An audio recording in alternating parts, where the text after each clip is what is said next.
Hello and welcome back to the TVBinges.com Pilot Roundtable, a Southgate Media Group podcast. I'm Kyle Tremblay, the editor of TVBinges.com, and I am joined as always by a fellow TV Binges writer. She's welcoming Deion Sanders, Don Rickles, and Lil Wayne to a restaurant. It's Olivia Richards. Hello. Hey, ooh, I love that. Yeah, you're bringing quite the entourage with you to this podcast. Yeah, absolutely. Always. All right. So today we are talking about one of the relatively few new comedy premieres of the season. It's the first of two comedies to premiere on Fox last night, starring John Stamos. It's Grandfathered. Olivia, what did you think of the pilot? Before watching this, because, Fox sometimes has like a weird mixed history with their comedies. So I was hoping for the best with this, and I was a little bit apprehensive, but as soon as I started watching, there was something really special about this that I really enjoyed.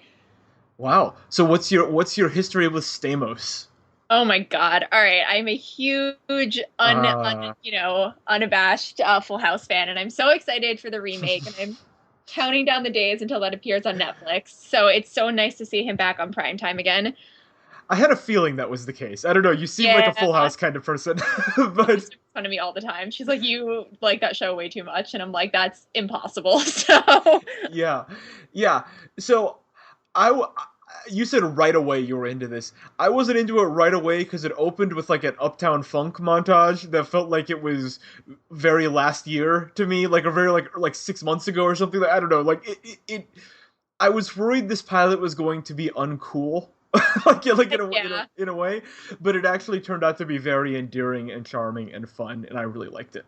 And I am not a Full House person. Not that I dislike it, I just never really got into it. I was more like a Family Matters, Saved by the Bell kind of guy. Yeah, that seems about right. Yeah, that's me.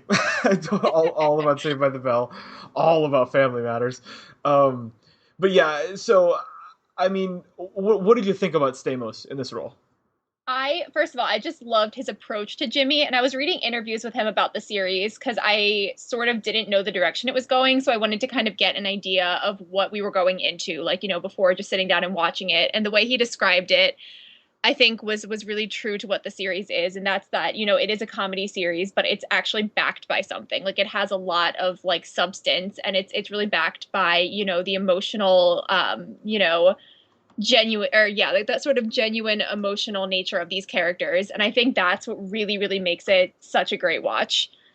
Absolutely. And I think this is a wonderful example of the good scenario of something that we often talk about in a negative way, which is when a show builds around a character that should be unlikable. Because on paper, if you don't know John Stamos is playing him, it's about a sort of playboy in his early 50s who's unmarried, who sleeps with a lot of women, who owns a restaurant, the most unlikable quality on TV this season, who on paper is kind of this, just kind of not smarmy, this guy that you wouldn't really want to spend an entire series with. But then you watch it on screen, and it's a perfect character for Stamos because that does all of the stuff that it's a character written specifically for him. Because that's sort of his natural setting is kind of roguish charm. He's this sort of rogue who always has a twinkle in his eye. But you can't help but love him in this pilot. And that to me is the secret ingredient and the whole reason this thing works, is that character is actually likable. And yeah, exactly. That's a real accomplishment, I think, given who that character is on paper. No, exactly. And what I think really resonated well with me in this pilot is that the show wasn't trying to make excuses for his actions. Like, even Jimmy himself, who's Stamos' character, he doesn't really, you can tell he doesn't like who he is. Like, he's not proud of what he's doing, but you can tell he's gotten in himself into such a comfortable position with what he's doing, and all of a sudden, he has this opportunity to change. And it's such a human experience of watching him want to live his old life, but at the same time realize that there's something incredible that's about to happen to him, and really trying to resist it. But at the same time, you can just see that he is really sort of reaching for what's new and what he can grab in his life. And I just think that was such a great thing to get to watch. Yeah, it's something that will of course play out over the course of this series, and it's something that you see in every great single cam comedy. Is that if a single cam is going to be sustainable and great for a period of time, then it has to be based around the journey, emotional journey of a character that is serious. You know that the comedy, of course, occurs all around him, but it has to be grounded in something for real. Like The Office does this with like the Jim and Pam relationship, especially in early seasons. Yep. Parks, if you look at Parks and Rec, like the Leslie Knope Ron Swanson relationship, like there's these grounding factors that are serious, and this idea of a guy who just like you said has sort of settled into a life that he made for himself where he only has to look out for himself. And in what I think was this pilot's best moment, he explicitly comments on that he's now coming to terms with this idea that suddenly he doesn't only care about himself.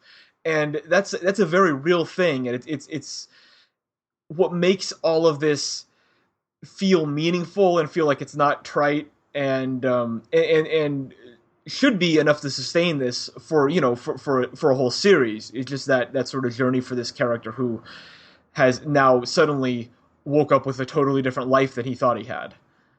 No, And yeah, exactly.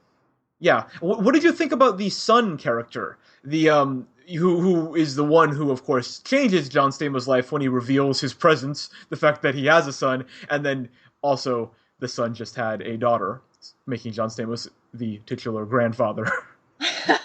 I loved the balance of the relationship between Stamos and Peck. I think it was fantastic to watch because I mean they're such foils for each other because you have, Stamos's character who is like such a mess in his personal life because he's essentially chosen not to form like strong, lasting interpersonal relationships, but he's, a ladies' man and he's got this great career. Whereas, you have Peck who as Gerald, he, has great friends and he's finally reaching out to, his estranged father, but, he doesn't have a career and he is in love with a woman who only sees him as a friend. So they each have something to offer one another, and it's a really great thing that I'm really looking forward to seeing how it's going to play out in the upcoming episodes. Yeah, I think they really walked a line with that character where at times I felt they were dipping into a trademark of bad shows, which is making fun of people who are connected with the modern world. Like I thought that they sort of tiptoed the idea that there's that line about him having something about a typing video that he's very proud of that he Oh posted to yeah. YouTube. Yeah, it's like that kind of humor is sort of the Uptown Funk of humor. It's like all right, we get it, Dad. Stop writing comedy shows now. But Go back to Home Depot. You're yeah, fine. go back to Home Depot. Yeah, keep reading the newspaper. Um, but no, they did a nice job of reining that in and making that character not be just a sort of caricature of the modern world who's like, oh, you're on Twitter, haha, so funny. You're Instagramming about your breakfast, they really rein that in to the point where it's not like upsetting or tone deaf. But they do a good job of making that son character not just a sort of cut and paste stereotype of any particular thing. And yeah, I mean, I thought that I agree with you about the interplay between he and Stamos, that they're a nice odd couple sort of setup where they're now they're father and son, but they have nothing in common, and they can sort of help each other in because of that. No, So yeah, exactly. I liked it. Yeah, I also enjoyed Paget Brewster's presence. Oh, she was fantastic. I think she was one of my favorite parts of this pilot. Yeah, I mean, she's great in everything. She's one of those actors who, when you see her on screen, you're just happy.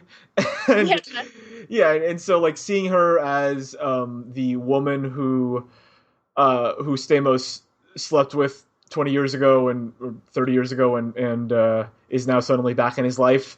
And seems, spoiler alert, very clearly to be the woman that he referred to as Sushi, Yep. the dream woman. Like I think they kind of telegraphed that, but yeah. So there's a whole like destiny kind of aspect to all of this, which is fine. It's But I love how she doesn't take crap from Jimmy, because like I feel like, you Yeah. know, there's that thing in shows that really make their characters into caricatures when it's like, you know, oh, you have like the bitchy ex, and then you have like the playboy who you're supposed to be rooting for. This show is like pretty much saying it's like you're not really supposed to be rooting for anyone, but you're kind of just wanting to see these characters grow and develop and sort of find their place in who they are. And, you know, her explicitly saying like, hey, like, stop making me into like someone who I'm not, like, stop making me into someone who's gonna like yell at you and scold you and be like uncool. And she's like, I watched Portlandia and I went to Coachella. Like, you know, this isn't what I want, and this isn't the tone Yeah. that I'm gonna take. I thought that was fantastic. Yeah, she's very down to earth, and I agree. I liked how they drew that character, and I'm looking forward to seeing more of her. I think that they could use her. I mean, there's never too much Paget Brewster, but they could always use her more. Exactly. What you said about rooting for people is interesting, because this is a show that I think has a chance to hit the single cam sweet spot, which is that you're rooting for everyone. That I think is the defining trait of a good warm single cam comedy, where you're not actually rooting against anyone. You know, you want everyone to do well. You know there's going to be conflict constantly, and you know that in some situations people are going to be wrong and right, but overall you just want everyone to like figure out their lives. And No, exactly. and that's like the Parks and Rec thing. You know, that's I think great single cams, that's how they sort of last multiple seasons, is that you just enjoy spending time with these people because you don't have a laugh track telling you to laugh. So you're just sort of enjoying their company. And I think that obviously, you know, this is a show in its first episode, so there's a long ways to go on that front, but at least the pieces are there for that to happen. Whereas with a lot of other single cams we've seen over the years, there are just characters that you hate and you know you will never ever like. And so this No, it's so yeah. true. Yeah, this passed that test. Yes. All right, so this show did a 1.5 demo rating with 5 million viewers overall, which doesn't look good on paper, but when you remember what Fox comedies have been doing, and that the concept of the Mulaney line exists, which is a 1.0 demo rating. If you go below that, you're below the Mulaney line. Actually pretty good, honestly. Doing okay. Most Fox comedies average about a 1.0, so if this can hold at 1.5, that's actually a win for Fox. Yeah, absolutely. So, okay, Olivia, canceled quickly.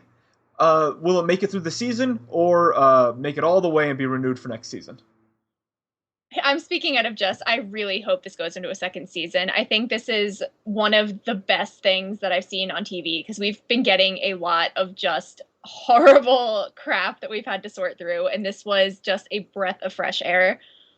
I 100% agree. I think that this was a breezy, fun hour. I chuckled, at least. No belly laughs for me, which for a comedy pilot is too much to expect. Yep. But I was smiling and chuckling, and I thought that there was the I think the funniest line was the meat thermometer line, where Stamos deadpans, all humans are meat.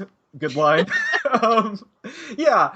Overall, a fun hour, really promising show. I enjoyed it a lot. I think anyone who's a fan of comedy will find something worthwhile here. So final verdict, Olivia, thumbs up or thumbs down on Grandfathered? This is 2 huge belated thumbs up for me. Out of everything that we've been going through, this is finally a thumbs up. Wow. Best pilot of the season so far? I would say so. This is one, if not my absolute favorite of the things we've seen so far. Yes, and we do need to add a caveat that you are a hopeless Full House fan. So It's very true. I'm biased. But as a non-Full House fan, I will back you up. I don't know if it was the best so far, but it was really good. You know, I mean, Limitless still might be ahead for me, just saying. Oh my God. No, this was really good. I enjoyed myself. I'm glad that Fox, after sort of breaking up that comedy block that it was trying, that Mindy Project block, it's nice to see them coming up with smart comedies still. So double thumbs up for me as well. Yes. All right, you've been listening to the Pilot Roundtable, a TVBenches.com and Southgate Media Group production. You can listen to all of our episodes on iTunes, where you can rate and review us. We'd appreciate that. Or find us at southgatemediagroup.com. Follow Olivia on Twitter at RichardsOlivia, and me on Twitter at KyleLovesTV. Till next time.